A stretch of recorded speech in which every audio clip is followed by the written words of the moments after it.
بالرباط جرت بعد ظهر اليوم مراسيم تشييع جثمان المفكر وعالم المستقبليات الدكتور المهدي المنجرة الذي انتقل إلى عفو الله أمس الجمعة عن عمر يناهز 81 سنة بعد معاناة مع المرض. روبورتاج أمينة خباب والتحرير لفتيحة الشاب.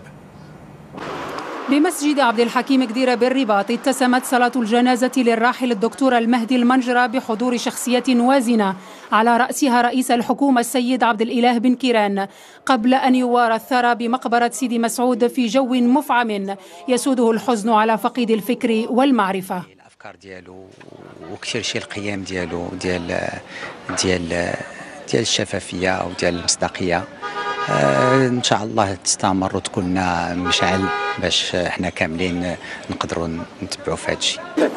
عن سن يناهز 81 عاما وبعد معاناة طويلة مع المرض، رحل الدكتور المهدي المنجرة تاركا وراءه مسيرة حافلة من الطروحات والقراءات المستقبلية للآفاق السياسية والاجتماعية في العالم العربي والإسلامي. صوته يرن في الجامعات الأوروبية والأسيوية والإفريقية والمغاربية كعالم موسوعي وكمفكر شمولي.